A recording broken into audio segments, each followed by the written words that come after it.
أعوذ بالله من الشيطان الرجيم بسم الله الرحمن الرحيم رب اشرح لي صدري ويسر لي أمري واحلل عقدة من لساني يفقهوا قولي ربي زدني علما أشهد أن لا إله إلا الله وحده لا شريك له وأشهد أن محمدا عبد الله ورسوله السلام عليكم ورحمة الله وبركاته. The 7th of October, it will no doubt go down as one of the most well-known dates in our modern history, in all of history arguably. It was a date in which the enemy was humbled. It was a date in which the side of good was victorious. And it was a date which proved that arrogance and cockiness on such a level has to be met with perseverance and harshness at the same level. The 7th of October is a good representation of what it means to literally submit the enemy into humility. Literally submit them via the fulcrum choke. 7th of October, I'm talking about 2018, Khabib versus McGregor. For those of you who know. For those of you who watched the fight, if you can remember, you take your minds back, 6 years ago now. McGregor was giving it the big un before. Really giving it the big un. Insulting Islam, insulting Khabib, insulting his wife. You remember when he gave him that vodka or whiskey or whatever it was? You mad backwards rat. Yeah, this is what he's saying. Calling him backwards because he doesn't want to take a sip of the khamr. But in the octagon, when McGregor's getting his head bounced off the canvas, when he's getting smashed by Khabib asked him, said, let's talk now. You wanted to talk before, you're giving it the big un before, you were cocky, you were arrogant before, let's talk now. And what did McGregor say? It's only business. You know, basically, what do you take it personally for? It's only business. He was humbled. That's what you call a humbled man. That's what you call a man who was arrogant, who was cocky, and at the end of it all, when he got smashed, because that's the only language he understood, he was humbled. Fast forward to today, 6 years later, and you have another enemy. Many, many times more cocky. Many, many times more arrogant, haughty, evil, literally evil, like in every single sense of the word. This enemy comes in the shape of an occupation. My brother Osama has already mentioned some of the details about that. It's a modern day colony. And over the last 70 years, wallahi, the only thing that we have seen from this occupier, from this evil entity, is pain, is destruction, is massacres, is genocide with impunity. With impunity means no repercussions. Who's going to stop it? Who's going to humble the enemy? Who's going to submit the enemy? Who's going to make sure that he stops the hand of the enemy? Because right now, nothing is happening. In fact, how are they being rewarded? How are they being punished? Last week, the Zionist occupation was guaranteed $8 billion in US aid. Basically, the US is saying to them, Shabash Putter, every time you commit a massacre, we'll give you a bit more paisa. Every time you commit we'll give you 20 billion here, we'll give you 100 million there. Last week, we'll give you 8 billion. No problem, you carry on, bro. You carry on, Putter. I've got your back. Dada America's got your back. And Dadi UK's got your back. Don't worry about it. And who's going to stop them? Nobody has stopped them. Nobody has humbled them. They've killed an estimated 180,000 people in Gaza, according to one report. They've massacred over 500 people in one day just in Lebanon. Remember, this is no longer just happening and restricted in Gaza. This is happening in Lebanon now as well. They assassinated Hania Ismail in Iran. They struck the Iranian embassy in Syria. And on top of all of this, as Osama mentioned before, they've literally broken every single one of their own rules. Their own rules. Forget, we're not even judging it according to the Shari rules yet. Their own rules when it comes to war crimes, when it comes to sexual violence and using the sexual crime as an art, as an act of war. When you talk about genocide, when you talk about torture, when you talk about collective punishment, when you talk about man-made famines, when you talk about blocking aid, switching off the water, switching off the electricity, this is what they've done. By their own admission, this is what they've done. And still, they have the audacity and the arrogance to make certain statements. Like last year, what did they say? That the President Herzog, he said there are no innocent civilians in Gaza. None. Basically everyone's fair game. Man, woman, child, young, old, even the cattle. Literally, Netanyahu in one of his quotes, when talking about Amalek, the biblical people referred to in the Jewish scripture, he mentioned not only man, woman and child, even their ox. Even their cows and their cattle, they have no mercy. They have no rahmah in their heart. And guess what? No one's going to stop them. No one's going to stop them. Sometimes I think, wallahi, I think, these people must be brave. These people must be confident. These people must be courageous. There's got to be something about these people that is allowing them to do what they do, and they ain't scared. They literally are not scared. How can it be? You're surrounded by hundreds of millions of Muslims on your border. You're surrounded by the army of Turkey, army of Jordan, army of Saudi, army of Egypt, and the armies beyond them, and you're not scared. You're so confident. You've got the audacity to do what you do. How? How is that possible? And reality is, it's not that they're brave. It's not that they're confident. It's not that they have some kind of courage. It's that our own rulers have given them a security guarantee. And this is what allows them to do what they do. So they know that as they are throwing thousands of tons of bombs on Gaza, they know that Turkey is not going to respond. That's a given fact. Turkey is not going to respond. I'll tell you why. Because Turkey is too busy selling them vegetables and allowing oil to get through to them and selling them steel as they are bombing Gaza. That's what Turkey's main priority is. Turkey ain't bothered about liberating Gaza. Again, compare this, and I'm going to make many comparisons now between the dogs and the donkeys who call themselves our rulers that we have today and some of the khulafa and the sultans that we had in the past. I'm going to try and make a comparison, but it's almost insulting of me to try and even compare them, because you can't compare them. You literally cannot compare the two. Khalid bin Walid, radiallahu anh, we know his famous letter to the Persian king at the time has gone viral all over social media in the last year. Viral. At the time, the Muslim state, the Islamic Khilafah at the time, it was simultaneously battling against the Romans and the Persians. The two superpowers of the time at the same time. And not only were the Khilafah battling them at the same time, Khalid bin Walid himself was actually fighting against the Roman army and the Persian army at the same time, back and forth in Iraq and Syria, through the desert.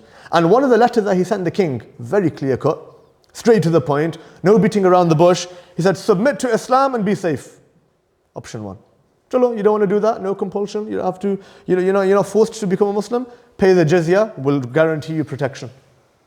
If you don't want to do that, you Persian king, if you don't want to do that, then you will have no one to blame for the consequences except yourself. This is in the letter.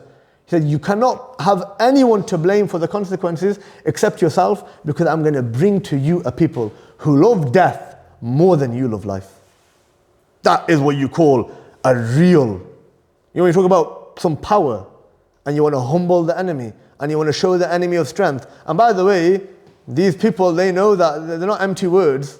Today, Erdogan will stand here, Jerusalem red line, Gaza red line, this red line, that red line, and everyone's laughing at him.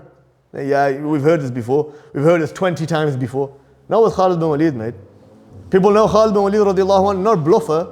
He's not bluffing, he meant it. And they knew that he meant it. I mean, plot twist, the Persians got smashed by him, they didn't take heed. Yeah. But this shows you the strength and the caliber of the rulers that we had.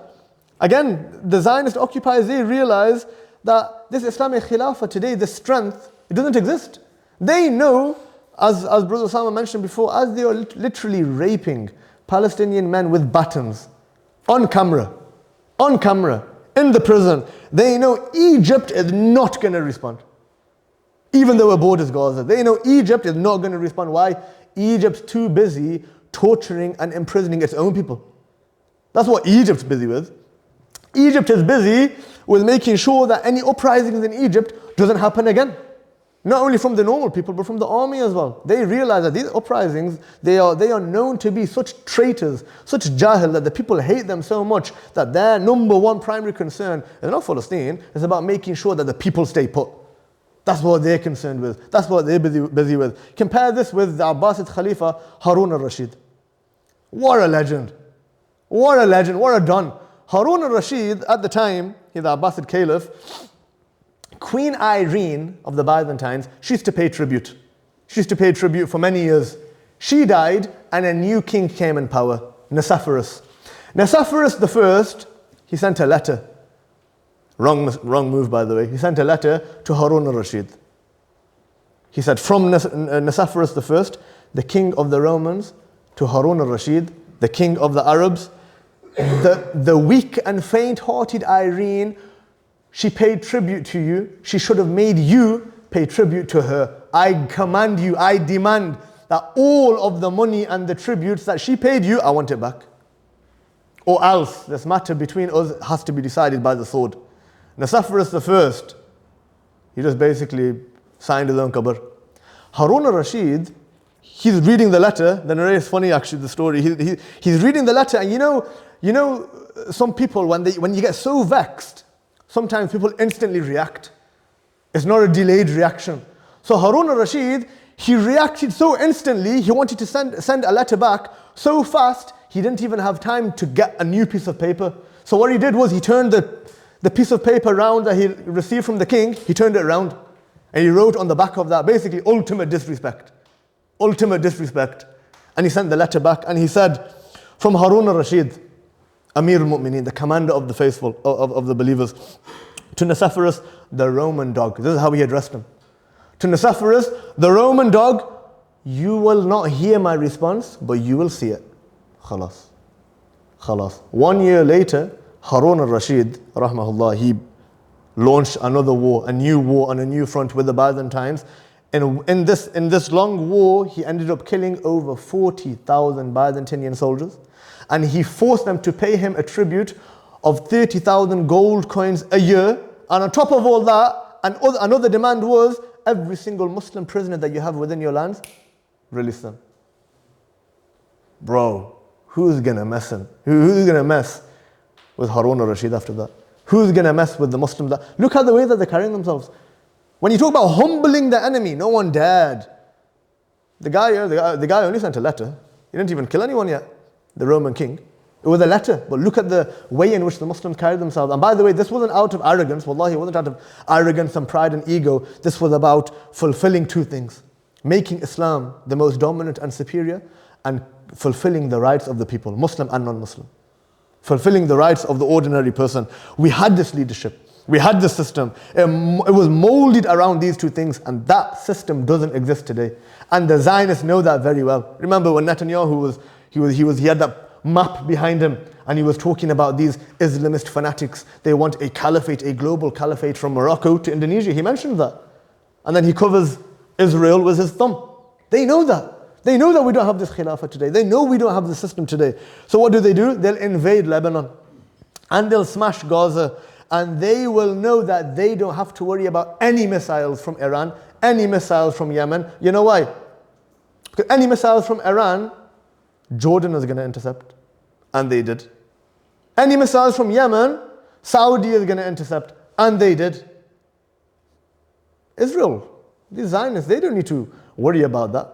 Wallahi, these so-called rulers of ours, they are so loyal to the occupiers, they would rather watch their own mums get smashed and blown to bits than for one Zionist to get a scratch on his arm. Allah nakar, if he gets a scratch, I'm going to lose my job, I'm going to lose my seat. But Dada, America is going to be unhappy with me. This is how loyal they are. Again, if you can bring it to yourself, compare this to Muawiyah radiallahu anh. At the time, there was a bit of an issue between Muawiyah and Ali, and one of the Roman kings, he thought he could take advantage of this. He thought that, when the Sahaba are having this little quarrel between themselves, let's take advantage. So he mobilized his army towards Muawiyah, towards Syria, towards Asham. Muawiyah, he heard about this, he sent him a letter. He said, by Allah, you cursed one, if you don't go back to your land, me and my cousin, we're going to end our differences, we're going to unite together, and he said, I am going to chase you from all of your land, and even though the earth is so big and so wide, wallahi, you are going to feel like it's become so small for you. Basically, you little rat, you're not going to find even a corner to hide in. I'm going to catch you. That's what Muawiyah is saying. I'm going to catch you. What happened? One letter. It was one letter. Straight away, the Roman king, he removed his army back to his own borders. He sent word for peace. Peace treaty. Bro had a turn of heart. Because Muawiyah radiallahu anh stuck it on him. Because this is the kind of leaders that we had. This is the kind of strength and the kind of authority and the kind of power that the Islamic civilization should be run with. We're not bullies. We're not oppressive. We're not arrogant. We don't have these big egos. But when it comes to making Islam dominant, and when it comes to fulfilling the rights of the people, Islam makes sure that this is a priority. Islam makes sure that this is a priority from the system of the Islamic Khilafah, which the Zionists know that we don't have today. So what do? Wallahi, they are so arrogant, yeah. I haven't gone through some of the things that they said. Osama mentioned it before. They are so arrogant. You know, when I'm watching some of these like press conferences, I'm thinking, like, who are you to make that statement? Who are you to make that statement? Even little things like, we have the right to defend ourselves. You don't have the right to exist. You don't have the right to exist. We have the right to defend ourselves. And guess what? They know full well that the Arab regimes have given them a guarantee. Live on TV they gave it. Imagine, they've just invaded Lebanon, they're escalating the situation, and the Arab regimes, they come together and they give you a guarantee of safety live on TV. Last week, the foreign minister of Jordan, he came on in front of the world. Bisharam, no shame. He said, we are here right now, members of the Muslim Arab Committee, mandated by 57 Arab and Muslim countries. And I can tell you here, very unequivocally, all of us right now are willing to guarantee the security of Israel. Bloody hell. No shame. Wallahi, zero shame. Again, if you can bring yourself to it, compare this to Sultan Abdul Hamid II. Sultan Abdul Hamid II is known as the last great leader and Khalifa and Sultan of the Muslims. This was at a time where the Ottoman Khilafah was so weak, it was being colonized and occupied by the British, by the French, by Russia. It had internal problems. It had ideological problems that it was trying to deal with. It had people who were causing revolts and revolutions all across the place. It had spies and traitors and betrayers within the palace of the Khalifa himself. But still, he found out that the French, they were doing a play. They were doing a comical play of the life of Rasulullah sallallahu alaihi wasallam. So he sent them a letter. He said, I advise you that you do not go along with this play. The French have always been a little bit more shrewd than the British. The French, they took heed, they stopped. You know what, we don't want this.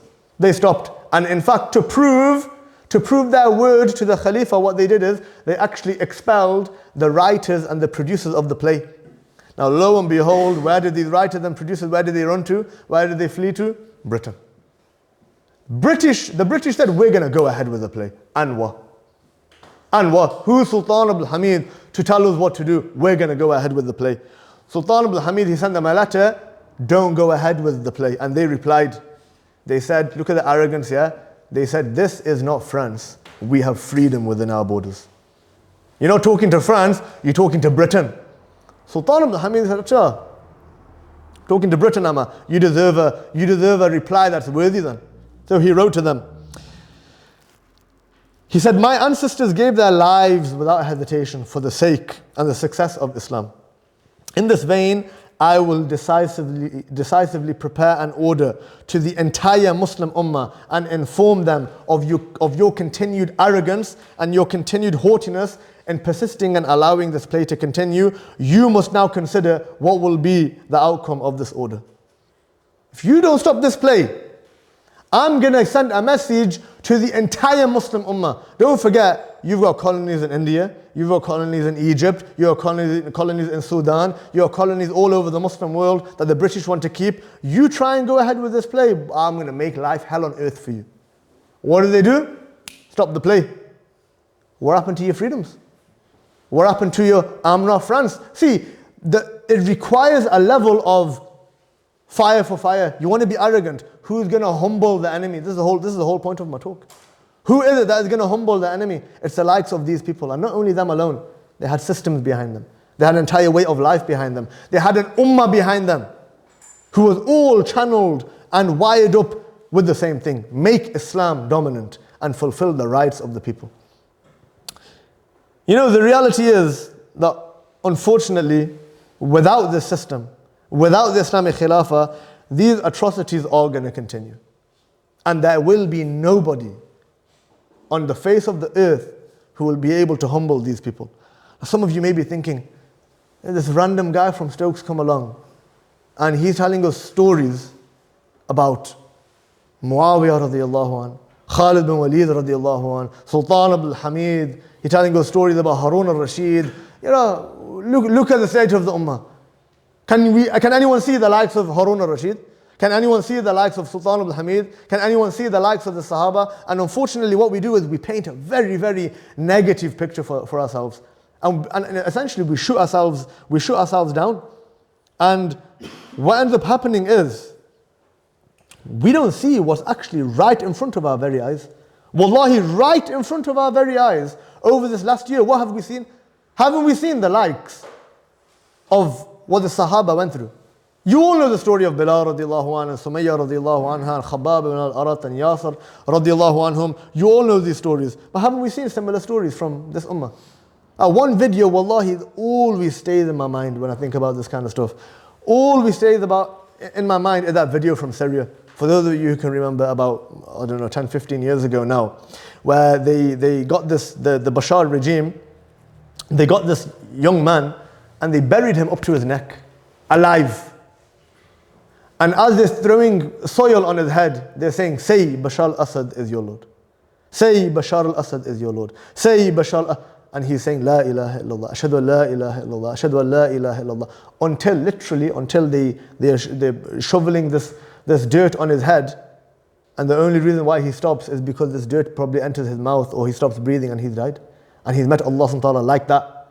Boy, is this not the same story as what Bilal radiallahu anhu was going through? Ahadun ahad, ahadun ahad, ahadun ahad. Being whipped, being crushed with a rock, being burnt on the hot desert floor. And then people are saying to us here, oh, we don't have all of the Puri Ummah is just, we've got a bunch of nobodies. No, we have people in this Ummah who are of the caliber of the Sahaba.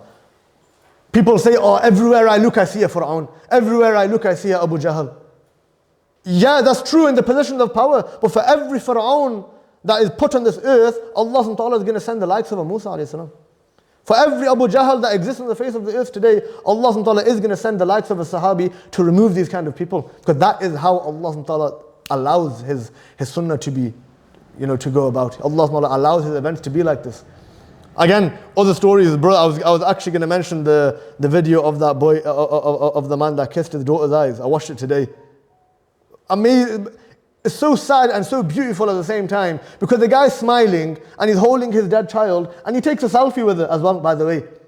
His dead daughter. He takes a selfie with her and he says, this is the last photo that we're going to have together. And then he kisses her eye. And what does he call it? The soul of my soul. Yeah? Such an amazing, and you think and you look at that and you think, subhanAllah, how is this guy even still standing? How are his legs still carrying him? How is he smiling? Because they are a different people. They're cut from a different cloth. The other video that was going around where one person, he lost his cousin, and this man, I don't know what his name is, big beard, he said, don't cry, you're a man. He's telling him off in a nice way. He's like trying to build him back up. He said, don't cry, you're a man. We're all martyrs. He's saying we're all martyrs. He's saying, say inna lillahi wa inna ilayhi raji'un. Say it. He said, what's the matter with you? He's telling him off in a nice way. He's trying to bring him back up. He said, what's the matter with you? Pardon your cousin, because this is the land of jihad. Strengthen yourself, because we are all for the sake of Allah. Why else do we live? And you think, bro, guess what? He lost his own 22-year-old son and his other 3.5-year-old son on that same day. And you think, how is like, well, what are you coming out with? Amazing. Wallahi, it's amazing. It's like a level of iman and taqwa and belief in Allah subhanahu wa ta'ala and resilience and sabr that we have not seen except in the stories of the Sahaba. And then people are saying, oh, the likes of so-and-so do not exist in the world today. Sometimes when I'm talking about the security guarantees that the Arab regimes have given Israel, you know what their response is? The Arabs have given Israel a security guarantee. Yeah, Allah's given us a guarantee. Allah's given us a better guarantee than anybody could give it on the face of the earth. The likes of these people, wallahi, when Islam gives them an opportunity. Remember, they don't have an opportunity yet. They don't have an opportunity to showcase to the world what kind of justice and what kind of amazing system that they can bring forth for the world. Like Osama mentioned before. But they will be the ones, when they're given the opportunity, when they're given certain positions within the Islamic system, history will bear witness to them. History will bear witness to them. Don't forget, when Umar radiallahu an, and Abu Bakr radiallahu an, and Uthman radiallahu an, and all the great Sahaba that you knew, when they were in Mecca, they hadn't achieved any political kind of victory. They hadn't achieved any military victory yet. They hadn't achieved any eradicating of poverty yet. When they were given the opportunity, wallahi, that's when they flourished. That's when you start hearing the stories about, oh my goodness, Umar radiallahu anhu has done this on the way to Palestine. You know, Islam, Allah gave us honor through Islam. This was on the way to conquering Palestine. Ironically enough, for every Fir'aun, Allah will send a Musa alayhi salam. Unfortunately, we live in a system which gives the worst of the creation of Allah the most powerful positions. And what you find is that we have the worst leaders amongst us. We have the worst leaders over us. When we live in a system which gives the best people in society the most powerful positions, then you will find and then you will witness the best people on the face of the earth as the leaders of the best ummah on the face of the earth. And once again, we're going to see responses. Once again, we're going to see responses like Khalid radiallahu anh. I bring you men who love death more than you love life. Once again, we're going to see statements from Harun al-Rashid. Oh, you dog of the Romans, you're not going to hear my response. You're going to see my response. I'm going to show you. Once again, you will see responses like Sultan Abdul Hamid. I will prepare an order to the entire Muslim ummah and inform them of your arrogant attitude. Do you think anyone's going to dare mess with an ummah of hundreds of millions, of the resources that we have, of the armies that we have, with leaders like that, speaking like that? No chance. When you talk about humbling the enemy and submitting the enemy and paralyzing the enemy, and in this case completely wiping the Zionist occupation off the face of the earth, it will be via this, inshallah. And we ask Allah subhanahu wa ta'ala, you know, the tide is changing. It is, I genuinely believe the tide is changing. The rulers have been exposed. The enemy has reached a new level of arrogance. The system which Usama mentioned before has failed everybody. The situation is only escalating, and it is time, wallahi, for a new world order to humble this enemy. And that time, we ask Allah subhanahu wa ta'ala, is getting closer and closer, and we ask Allah subhanahu wa ta'ala to be a part of that, to be part of bringing it about, and then also to be part of witnessing these kind of responses from the future leaders of the Islamic Khilafah. أقول قولي هذا واستغفر الله لي ولكم ولسائر المسلمين جزاكم الله خير.